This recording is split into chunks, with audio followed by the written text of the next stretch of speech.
Welcome back to the deep dive. We are cutting through the noise today, really tackling a huge claim. Monumental, we could say. Yeah, it's one that, if it holds up, really forces a rethink of, well, everything we thought we knew about foreign policy, Hmm. conflict resolution, too. Absolutely. And this claim, our focus today, it comes directly from President Trump's address to the UN General Assembly. That was September 23rd, 2025. Right. That's where he stated that somehow, in just the 7 months since taking office again in January, he'd managed to end 7 conflicts. 7. Long-standing, often called generational international conflicts, all done. All done, according to the claim. He even called them unendable wars, didn't he? He did. And the sources point out he immediately suggested this work was worthy of a Nobel Peace Prize. So the stakes were set pretty high from the get-go. Which is why our mission today is really to get past those headlines. We need to use a critical lens, sticking just what the source material tells us. So analyze these 7 claims one by one. Exactly. Figure out if these are genuine permanent settlements. Did they actually dissolve the reasons for fighting? Or are they more like what many foreign policy veterans are cautioning? Which is? Well, that they might just be fragile ceasefires rather than permanent treaties. That durability, that's the key thing we need to look for. That difference, fragile ceasefire versus actual permanent peace, that's absolutely crucial. Okay, let's unpack this. Right. Before we jump into the specifics of the 7, we need to understand the how. I mean, 7 deals in 7 months. That speed suggests a whole new playbook. What does the administration claim was their method between January and September 2025? Well, they claim success came from using a specific set of tools, a diplomatic toolbox, you might say. And it's definitely more aggressive than traditional approaches. How so? It seems to be a blend of 3 main levers, often used together to get quick agreements. First, there's the classic high-stakes personal diplomacy. These summits, the face-to-face meetings, big photo ops. Exactly. Often in unusual places, or with leaders you wouldn't expect to see together. Yeah. Designed to grab headlines immediately. Okay, that's the visibility part. What about the pressure tactics, the coercive elements? Well, that brings us to the other 2 levers. These seem designed to bypass the long, drawn-out negotiations you usually see in conflict resolution. So, second, they deploy immediate economic threats. My God. Most notably, warnings of steep, targeted tariffs. The idea is to impose an instant painful cost if countries don't cooperate or stop fighting. Basically, threaten economic pain to force a deal. That's a shift from, say, slow-moving sanctions, isn't it? Tariffs hit fast. Very fast and impactful. And the third lever, maybe the most surprising, is the direct use of military action. You mean U.S. military action? Yes. The sources confirm that in certain situations, the administration was willing to order U.S. strikes. The goal seemed to be achieving a temporary military edge, which they could then immediately use as leverage at the negotiating table. So it's a combination. The summit carrot, the tariff stick, and sometimes the military hammer, all wielded together. That seems to be the model, yeah. Blending them openly like that, it's designed to maximize pressure and, crucially, speed. But the moment these claims surfaced, skepticism flared up, right? Especially among experts who do the long-term, less glamorous peace-building work. What were the main criticisms we see in the source material? Yeah, immediate skepticism, and it really anchors our analysis. There are 3 critical challenges that come up again and again. Okay, what's the first one? Challenge 1, definition. Experts point out that many of these disputes weren't actually active full-scale wars to begin with. They were more like simmering decades-long political problems or humanitarian crises. So claiming to end a war might be stretching the definition, confusing de-escalation with resolution. Exactly. It's misleading. Challenge 2 concerns the deals themselves. Overwhelmingly, they're described as fragile ceasefires, or maybe just frameworks for negotiation. Meaning they lack the substance. They lack the depth, yes. Things like verification mechanisms, enforcement plans, monitoring teams, agreed ways to manage resources, the stuff that makes treaties permanent, that's often missing. Okay, misleading definitions, fragile deals. What's the third challenge? It's about the narrative itself. The president claimed personal success, right? But challenge 3 is that his personal role, and even the extent of U.S. involvement, is often contested, sometimes flatly denied by the governments involved. Why would they deny it? Well, sensitivity about sovereignty, political face-saving at home, but this denial makes it really hard to figure out who actually brokered the deal and if it'll hold once the spotlight moves on. Got it. So that's our framework. Misleading definitions, fragility of the deals, and contested U.S. role. Before we dive in, maybe quickly list those 7 conflicts again for everyone listening. Sure, it's quite a list. Armenia, Azerbaijan, the DRC-Rwanda situation, Israel-Iran, India-Pakistan, Thailand-Cambodia, Egypt-Ethiopia, and Serbia-Kosovo. Wow, that covers a lot of ground. Post-Soviet conflicts, nuclear flashpoints, African humanitarian crises, border disputes. It's a huge range, yeah. A really diverse diplomatic landscape. Okay, let's start with the two cases where the sources suggest there was, quote, tangible progress with U.S. involvement, even if that progress turns out to be incomplete or, well, fragile. First up, Armenia and Azerbaijan. Nagorno-Karabakh. Right. A conflict born out of the Soviet collapse. Deep ethnic, territorial disputes. Brutal wars in the 90s, then again in 2020. And the crucial context just before 2025. That was Azerbaijan's very successful military campaign in 2023. They effectively regained control over Nagorno-Karabakh. This left Armenia militarily weak, facing a huge crisis with tens of thousands of displaced ethnic Armenians, and crucially, fearing more Azerbaijani military action if talks failed. So heading into the 2025 talks, it wasn't exactly a level playing field. Azerbaijan had the upper hand. Definitely. A major power imbalance. So what was the specific U.S. intervention in 2025? It climaxed with a big summit at the White House, August 8, 2025. President Trump hosted Armenia's Prime Minister Pashinyan and Azerbaijan's President Aliyev. They came out with a joint declaration on normalization. And Trump famously claimed it took about 2 hours to finalize things. Like it was just a quick chat, personality-driven. Yeah, that's the narrative. But the source material paints a very different picture. It contradicts that 2-hour idea pretty strongly. How so? Well, that final handshake might have been quick, but it came after months of extensive, quiet, behind-the-scenes work. Back-channel talks led by Secretary of State Marco Rubio and his team. Ah, the traditional diplomatic grind. Exactly. That groundwork laid the political foundation. And there's more. U.S. aid was also part of the deal. Humanitarian funds, economic development money, pledged to both sides as a key incentive. So sustained diplomacy plus financial leverage, not just a sudden breakthrough driven by personality. That's what the sources indicate, yes. Okay, so if months of work led to this framework, how close is it really to permanent peace? Is the war actually ended? Not really. It's clearly called the Framework for Peace, Right. which means the hard part, implementing it, is still ahead. Yeah. And there are two huge political obstacles. What are they? First, the declaration needs to be formally ratified by the parliaments in both Armenia and Azerbaijan. That opens the door to political opposition, potential delays, even failure. Standard political process, but always risky. What's the second hurdle? This one's much tougher, politically very sensitive. Azerbaijan is still demanding fundamental constitutional changes from Armenia. Constitutional changes? What kind? Essentially, Armenia would have to permanently renounce any constitutional or historical claim, now or in the future, to the Nagorno-Karabakh territory, which is now under Azerbaijani control. Wow. For an Armenian leader to agree to that. It would be seen as political suicide by nationalist groups.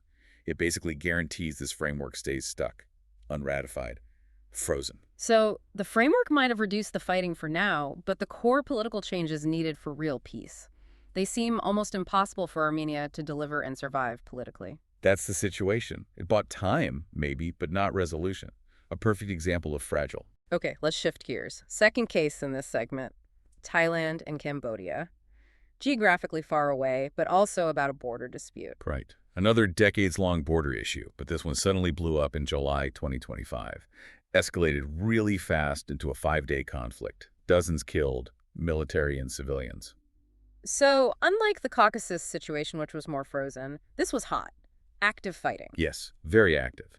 Deadly. It needed incredibly rapid intervention. And the intervention strategy here really highlights that economic lever, the tariffs we talked about. How did that play out? It was surprisingly direct. Yeah. Sources confirm Trump personally called Thailand's acting prime minister on July 26. And just laid it out. Yeah.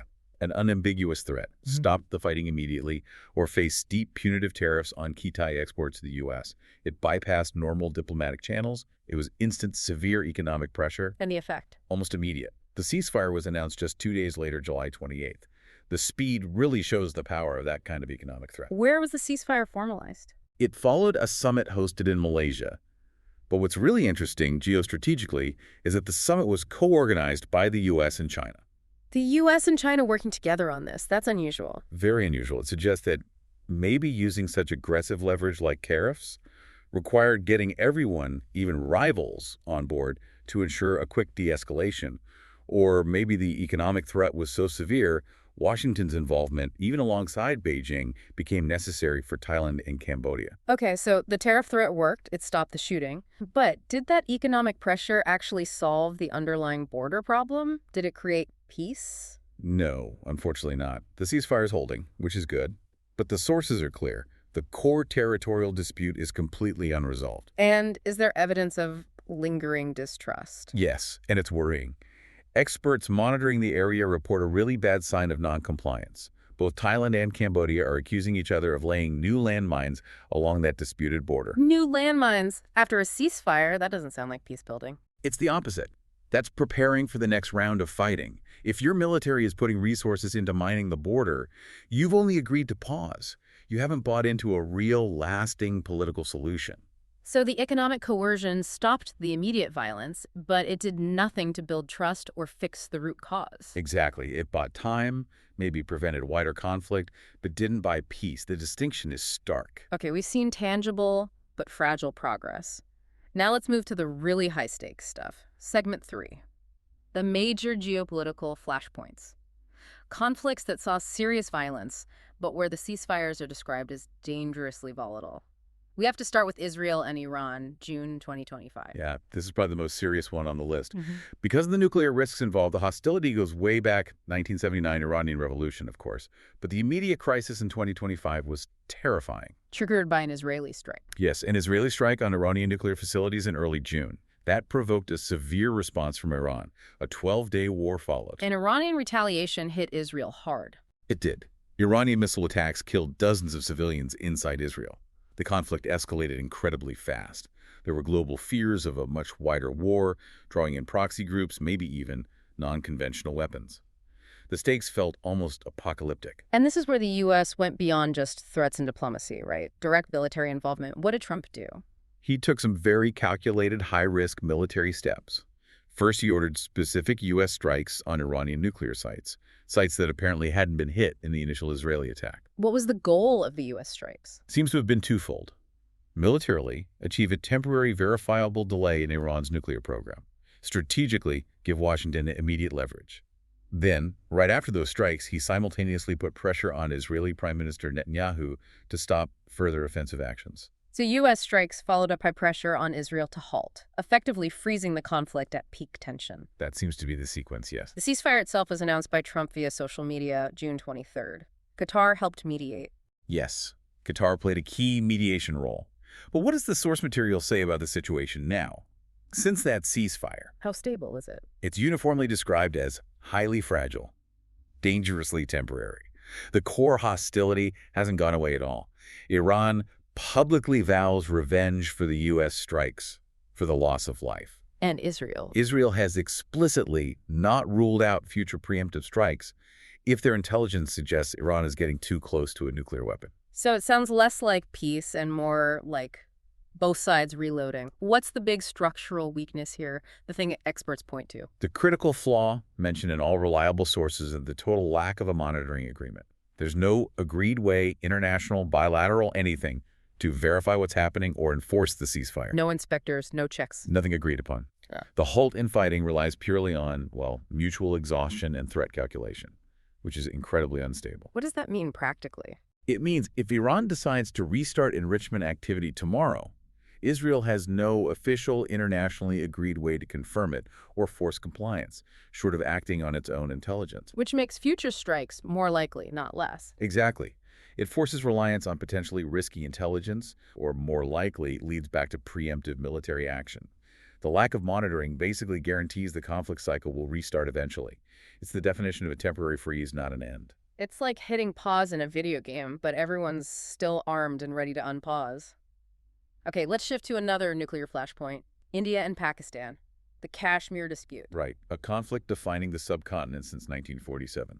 Multiple wars fought over it. The 2025 crisis flared up in April and May. What triggered it? A terrorist attack in Indian-administered Kashmir. That quickly spiraled into 4 days of intense cross-border military strikes, airstrikes, artillery fire. And because both are nuclear powers. Instant global fear of escalation.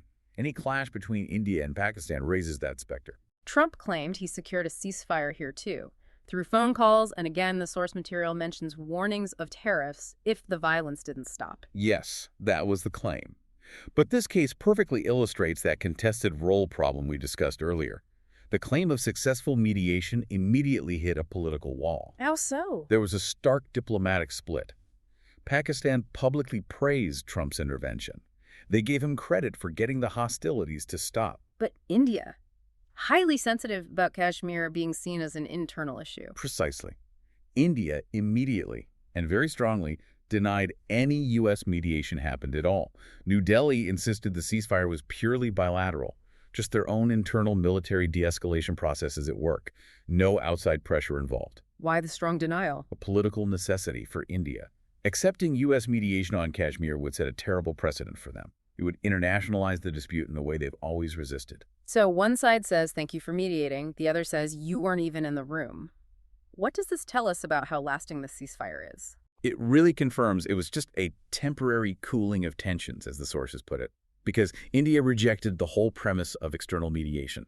The fundamental dispute over Kashmir is completely unsolved, exactly where it was before the April-May flare-up. So Trump's claim here might be one of the most stretched, equating a necessary pause with ending a war he wasn't even allowed to officially broker. It seems that way, based on India's reaction. If fighting resumes, India can just say, well, we never signed any U.S. brokered deal, preserving their political position entirely. The pause served a tactical political purpose for both sides, but it wasn't a structural resolution. Right. It allows face-saving while things calm down. Okay, we've covered the fragile and volatile ones.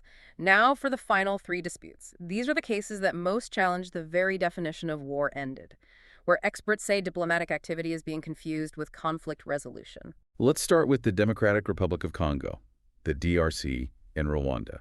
This is just one of the world's most tragic and enduring conflicts. Claiming to have ended the violence here is maybe the hardest claim for the administration to back up, given what's still happening on the ground. Give us the background. It's incredibly complex, isn't it? Extremely complex. The current violence in eastern Congo has roots stretching back to the 1994 Rwandan genocide. That created deep, long-lasting ethnic and political tensions across the border. And it's not a standard war between two countries. No, not really. It's much more chaotic. Localized fighting involving dozens of heavily armed rebel groups and militias. It's caused millions of deaths. Over 7 million people displaced. A constant humanitarian catastrophe. And Rwanda's alleged role. Groups like M23, a major driver of current violence, are consistently linked by UN reports and other sources to support logistics, maybe even military backing from neighboring Rwanda. And there's an economic driver too, right? Resources. Absolutely crucial. This violence isn't just political. It's heavily funded by illegal resource extraction. Gold, coltan, diamonds, tin. Control over mines by local militias is often the main reason for the daily fighting and attacks on civilians. Against that backdrop, Trump convened peace talks in Washington. June 2025, Qatar mediated again. But how can a treaty signed in D.C. address fighting driven by local mine profits? What did the treaty actually promise? The treaty, announced June 20th, looked ambitious on paper, seemed comprehensive. It pledged immediate disengagement and demobilization of militias. Okay. And critically, it included a framework for joint management of border resources, trying to tackle that economic incentive for violence. Plus, Trump threatened sanctions against Rwanda if they didn't make sure their allied militias stopped fighting. So a treaty, sanctions threat, a resource plan. Sounds like they covered the bases, but the reality... The reality was immediate, tragic failure. It was a harsh confirmation of that expert skepticism about needing enforcement on the ground. What happened? Despite that June 20th treaty, M23 attacks didn't stop. They continued right into July 2025, resulting in the massacre of over 140 civilians in towns across eastern DRC. Over 140 civilians killed after peace was declared. Yes, the expert analysis is unanimous and clear. Declaring peace was fatally premature. The conflict is still violently active. A treaty signed by politicians far away, with no real monitoring or enforcement forces present, simply couldn't stop armed groups fighting over mine profits and killing civilians. So for the people actually living there? For the people of the DRC, the war absolutely has not ended. A treaty signed while the killing goes on isn't the end of a war. It's tragically irrelevant to those suffering the violence. A devastating reality check. Okay, let's move to Egypt and Ethiopia, the Nile Dam dispute. This is the one where experts suggest the claim involves stopping a war that hadn't actually started. Exactly. This centers on the Grand Ethiopian Renaissance Dam, the GERD. Huge project for Ethiopia, completed mid-2025, meant to provide vital electricity. But a massive source of tension with Egypt downstream. Immense tension. For 13 years, talks stalled. Egypt relies almost totally on the Nile for its water. They had intense fears about how quickly Ethiopia would fill the dam's huge reservoir, fearing it would drastically reduce their water share. Leading Egypt to hint at military options. Repeatedly. Hints of military action to protect its historical water quota were definitely made. So yes, tensions were extremely high. There was a real risk of conflict. But had fighting actually begun? And that is the absolute key point of dissent from experts. That's why this claim gets flagged as misleading. Trump claimed he stopped a war through diplomacy. But what did the U.S. actually do in 2025, according to the sources? The sources confirm Washington brokered no formal new negotiations between Egypt and Ethiopia that year. All the administration did was issue general public statements urging restraint, trying to keep the existing high tensions from boiling over. So, managing tension, not mediating a resolution. Precisely. The core expert argument is no war had actually begun. By claiming success for preventing a conflict that was only threatened, the claim conflates diplomatic posturing, maybe status quo management, with active conflict resolution. Like claiming credit for stopping a house fire when you just told people not to play with matches nearby. That's a good analogy. It significantly undermines the credibility of the whole 7 conflicts ended list if one of them is a war that never actually happened. Okay, final case. Serbia and Kosovo, another long-running tension point in the Balkans. Right, an enduring ethno-political dispute. Kosovo declared independence in 2008, but Serbia still fundamentally rejects it. That non-recognition means it's basically a frozen conflict. Which is why NATO troops are still there. KFOR. Exactly. KFOR remains deployed precisely to keep local tensions or skirmishes from escalating into something bigger. They maintain the uneasy peace. Trump claimed his diplomacy avoided a potential disaster there, maybe building on his 2020 economic normalization push. What did the sources find about actual U.S. intervention in 2025? The findings are very skeptical. Tensions remain high in the region. NATO is still necessary. And the source material explicitly states there's little evidence of substantive U.S. mediation this year, meaning 2025. No big new deal. No major new political deal was struck that addressed the core problem, Serbia's non-recognition of Kosovo. His claim seems based on just maintaining the existing stability, preventing flare-ups, which is important diplomacy, yes, but it's not ending a war. It's managing a frozen conflict. It sounds a bit like taking credit for the stability that NATO's long-term presence provides, rather than a specific new breakthrough he achieved. That's certainly how the skeptics might frame it, based on the lack of evidence for a new deal in 2025. Okay, so what does this all mean? We've gone through all 7 claims. We've looked at the toolbox summits, tariffs, military threats. We've seen the spectrum of outcomes. And it really is a spectrum defined by fragility. At one end, yes, some tangible progress, but it's tied up in unfinished political frameworks, like Armenia, Azerbaijan. Months of quiet work laid the ground, but the final political steps needed for real peace. Too hard to implement right now. Then in the middle, you have those high-stakes, incredibly unstable ceasefires, Israel, Iran, India, Pakistan. They stopped the immediate fighting, which is huge, but they left the core disputes totally unresolved and, crucially, as you said, unmonitored, leaving the door wide open for future conflict. And then at the other end of the spectrum, you have the claims that seem fundamentally misleading, either because, like Egypt, Ethiopia, no war had actually started, or, most disturbingly, like DRC, Rwanda, because the violence and civilian killings actually continued after the peace treaty was signed. That accumulated evidence definitely complicates that initial Nobel Peace Prize narrative. The sources seem to frame the core question around his legacy. Was this genuine peacemaking or more like showmanship? Well, it really depends on whose definition of success you use. The sources acknowledge these quick deals, this aggressive style. It resonates powerfully with his supporters.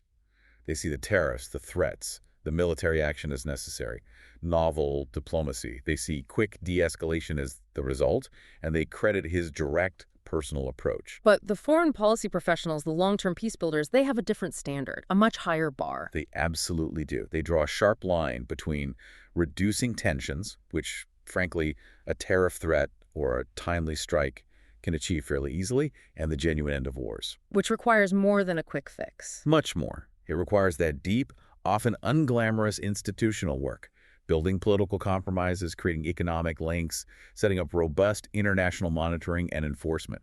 That's what makes peace last. So the real test for these 7 claims isn't the announcement. No, the true test is endurance. Will these ceasefires, these frameworks, hold up over the next 5, 10 years, long after the summit photos have faded? That's the only way to know if these conflicts were actually ended. Which brings us to our final takeaway for you, our listener. The real value here, looking at this data, is recognizing that solving global conflict takes so much more than that initial exciting announcement or handshake. Real peace building is built on that slow, often tedious diplomatic monitoring, the hard political compromises, the long-term follow-through, things that stretch way beyond the photo op. It's about building a foundation that can actually withstand future shocks, not just signing a piece of paper. Yeah. And that leads directly to a final thought, something provocative for you to mull over after listening to all this detail. Considering that the most dangerous ceasefires, like Israel-Iran, have no monitoring built in, and that in places like the DRC, civilian massacres happen right after the treaty, how essential is that boring stuff? The enforcement infrastructure, the monitoring teams, the verification, the long-term aid. How essential is that compared to the celebrity and speed of the initial diplomatic deal? Which one truly defines the end of a conflict? A really challenging and very timely question as we try to navigate this era of headline-grabbing diplomacy.